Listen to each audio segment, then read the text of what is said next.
একটা খবর দিয়ে শুরু করছি, যেটা শুনলে প্রথমে মনে হবে সাধারণ সেনা সরানোর ঘটনা, কিন্তু একটু গভীরে ঢুকলেই বোঝা যাবে বিষয়টা মোটেও সাধারণ নয়। আরও একটি আরব দেশ থেকে মার্কিন সেনাবাহিনী পুরোপুরি বেরিয়ে যাচ্ছে, আর এবার নাম উঠে এসেছে ইরাকের। আর এই খবরটা এমন এক সময়ে আসছে যখন আমেরিকা আর ইরানের মধ্যে থেমে থেমে হলেও মিসাইল আর ড্রোন ছোড়াছুড়ি চলছে।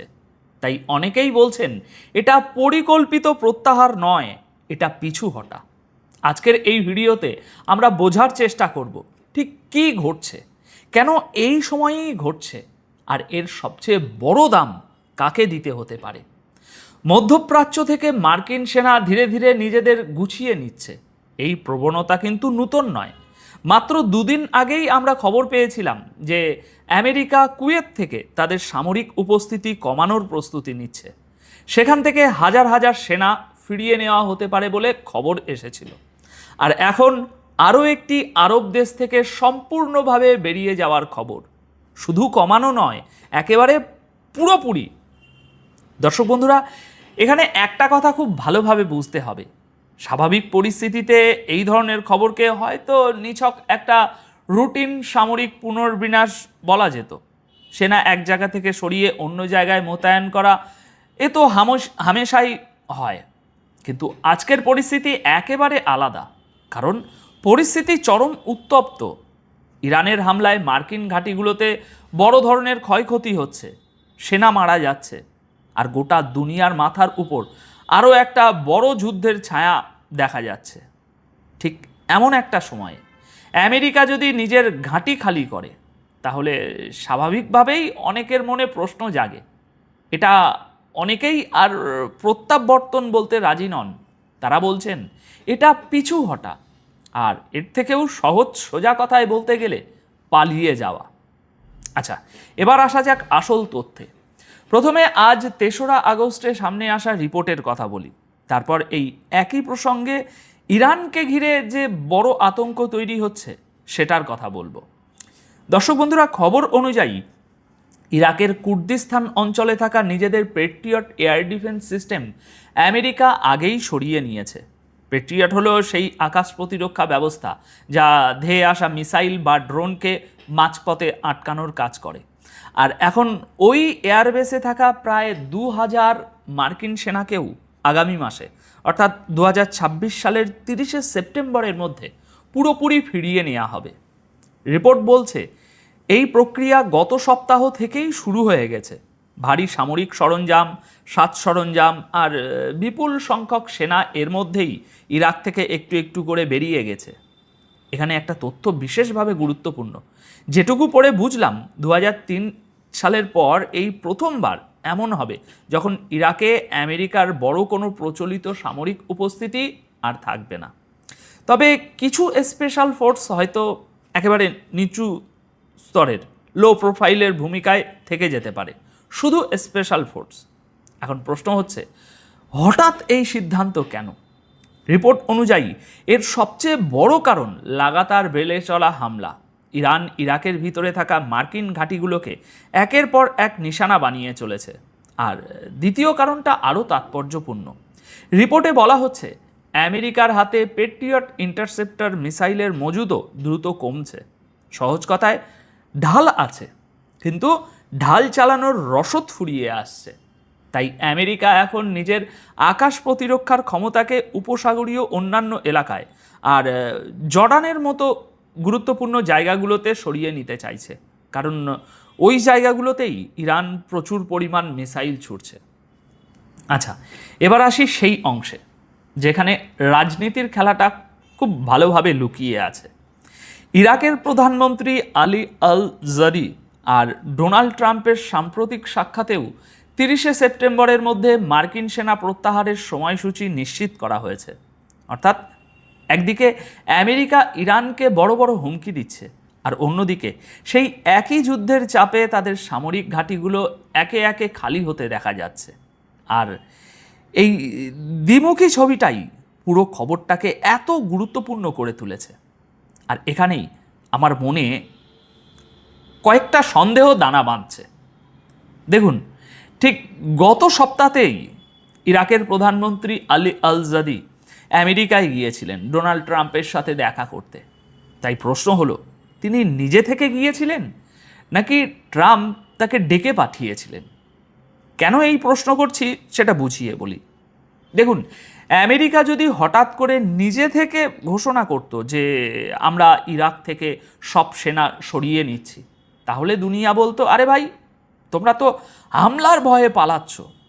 কিন্তু যদি বলা যায় যে এটা তো আগে থেকেই পরিকল্পিত ছিল, আমরা এখন গোটা ক্ষমতা ইরাকি সরকারের হাতে তুলে দিচ্ছি, তারা এখন নিজেদের নিরাপত্তা নিজেরাই সামলাতে পারে, তাহলে ছবিটা একেবারে পাল্টে যায়, তাই না? আর এই কথাটা বলার জন্য তো কাউকে ডাকতে হবে, তাই প্রধানমন্ত্রীকেই ডাকা হোক। তাহলে কি আলী আল জাদিকে ডেকে পাঠানো হয়েছিল? তারা কি এমন কোনো সমঝোতায় সই করছেন যাতে বলা থাকবে আমাদের গোটা সেনাবাহিনী ইরাক ছাড়ছে, এবার আপনার নিজেদের নিরাপত্তা ব্যবস্থা নিজেরাই সামলান? এখানে একটা কথা পরিষ্কার করে বলা দরকার, কয়েক মাস আগেই ঠিক হয়ে গিয়েছিল যে মার্কিন সেনা ইরাক থেকে বেরিয়ে যাবে। এটা নতুন সিদ্ধান্ত নয়, কিন্তু প্রশ্নটা সিদ্ধান্ত নিয়ে নয়, প্রশ্নটা সময় নিয়ে। এটা কি সেই সময় ছিল? এটা কি সঠিক সময়? ভেবে দেখুন, কোথাও বিপদ চলছে, শত্রু আমাদের উপর চড়াও হচ্ছে, তখন স্বাভাবিক বুদ্ধি বলে আমরা বলবো একটু দাঁড়াও, আগে এটা সামলে নিই, তারপর বেরোবো। কিন্তু আমেরিকা তো ব্যাপারটা না সামলেই বেরিয়ে যাচ্ছে। তাহলে সামলানোটা কে করছে আর কিভাবে হচ্ছে? আচ্ছা, এবার আসা যাক এই পুরো গল্পের সবচেয়ে গুরুত্বপূর্ণ জায়গায়। আর এটাই আজ ৩রা আগস্টে আসা দ্বিতীয় খবর। আমেরিকা যদি সত্যি ইরাক থেকে পুরোপুরি বেরিয়ে যায়, তাহলে সবচেয়ে বড় বিপদ কার ঘাড়ে আসবে? উত্তরটা হলো সেই কুর্দি যোদ্ধাদের উপর, যারা এতদিন ইরানের বিরুদ্ধে লড়ে এসেছেন এবং যাদের সবচেয়ে বড় ভরসা ছিল আমেরিকা। কেন এই আশঙ্কা? সেটা কয়েকটা সংখ্যা দেখলেই পরিষ্কার হয়ে যাবে। রিপোর্ট অনুযায়ী ফেব্রুয়ারি থেকে এখনও পর্যন্ত ইরাকের কুর্দিস্তান অঞ্চলে প্রায় 1000 মিসাইল ও ড্রোন হামলা হয়েছে। এই হামলাগুলোতে কয়েক ডজন মানুষ নিহত ও আহত হয়েছেন। শুধু তাই নয়, বেশ কয়েকটি বড় জ্বালানি সংস্থাকে সেখানে নিজেদের কাজ বন্ধ করে দিতে হয়েছে।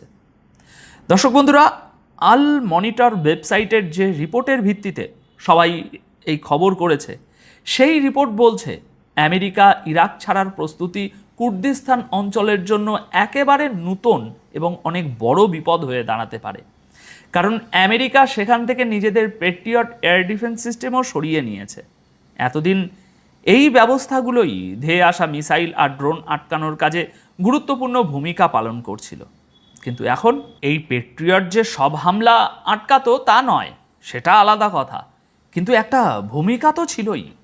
অর্থাৎ মার্কিন সেনা যদি এবার পুরোপুরি ইরাক থেকে বেরিয়ে যায়, তাহলে কুর্দিস্তান অঞ্চল আগের তুলনায় অনেক বেশি উন্মুক্ত, অনেক বেশি দুর্বল আর অনেক বেশি অনিরাপদ হয়ে পড়বে। আর ঠিক এই জায়গাটাই কুর্দিদের মধ্যে সবচেয়ে বেশি উদ্বেগ তৈরি করছে। কারণ ইরান আগে থেকেই ইরাক এবং তার সীমান্তবর্তী এলাকাগুলোতে থাকা কুর্দি যোদ্ধাদের নিজেদের নিরাপত্তার জন্য বড় হুমকি বলে মনে করে। আর সেই কারণেই তাদের উপর লাগাতার মিসাইল, ড্রোন আর বিমান হামলা চালিয়ে যাচ্ছে। সুতরাং এখন হিসাবটা খুব সরল হয়ে যায়। মার্কিন সেনা আর তাদের আকাশ প্রতিরক্ষা যদি ওখান থেকে পুরোপুরি সরে যায়, তাহলে খুব সম্ভব ইরান এই কুর্দ গোষ্ঠীগুলোর বিরুদ্ধে আগের চেয়েও বড় মাপের অভিযান শুরু করে দিতে পারে। আর মনে রাখবেন, এটা নিশ্চিত ভবিষ্যৎবাণী নয়, কিন্তু আশঙ্কাটা একেবারেই অমূলক নয়। আর এখানেই এই খবরের আসল অর্থ লুকিয়ে আছে।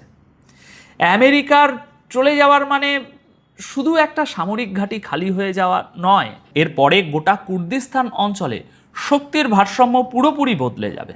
আর সবচেয়ে বড় দামটা হয়তো সেই কুর্দ যোদ্ধাদেরই চোকাতে হবে, যারা এতদিন আমেরিকার সমর্থনের ভরসায় ইরানের মোকাবিলায় দাঁড়িয়েছিলেন। তাহলে এখন সামনে কি হতে পারে? দেখুন, পরিস্থিতি এভাবে চলতে থাকলে সেপ্টেম্বরের শেষ পর্যন্ত আমাদের নজর রাখতে হবে দুটো জিনিসের উপর। এক, প্রত্যাহারের সময়সূচি সত্যি 30শে সেপ্টেম্বরের মধ্যে পুরো হয় কিনা। আর দুই, ঘাঁটি খালি হওয়ার সঙ্গে সঙ্গে কুর্দিস্তান অঞ্চলে হামলার মাত্রা বাড়ে কিনা, তবে এখনই নিশ্চিত করে কিছু বলা কঠিন, কারণ অনেকটাই নির্ভর করছে ইরান আর আমেরিকার মধ্যে এই সংঘাত কোন দিকে মোড় নেয় তার উপর। সব মিলিয়ে এখন ছবিটা কিছুটা এরকম। প্যাট্রিয়ট আগেই সরে গেছে, এয়ারবেসের প্রায় 2000 সেনা 30শে সেপ্টেম্বরের মধ্যে সরে যাবে, আর 2003 সালের পর এই প্রথমবার ইরাকে আমেরিকার বড় কোনো প্রচলিত সামরিক উপস্থিতি থাকবে না। আমেরিকা বলছে এটা পরিকল্পিত, ইরাকি সরকারের হাতে দায়িত্ব হস্তান্তর। কিন্তু সময়টা এমন এক মুহূর্তে যখন তাদের ঘাঁটিতে হামলা হচ্ছে আর ইন্টারসেপ্টর মিসাইলের মজুদ কমছে। তাই আপনাদের কাছে আমার প্রশ্নটা খুব সোজা, আপনার কি মনে হয় ইরাক থেকে মার্কিন সেনার এই প্রস্থান সত্যি আগে থেকে ঠিক করা একটা পরিকল্পনা, নাকি ইরানের লাগাতার হামলার চাপে বাধ্য হয়ে আমেরিকার পিছু হটা? আপনাদের মতামত কমেন্ট বক্সে অবশ্যই জানাবেন। সবাই খুব ভালো থাকবেন, সুস্থ থাকবেন। অনেক অনেক ধন্যবাদ আপনাদের সকলকে।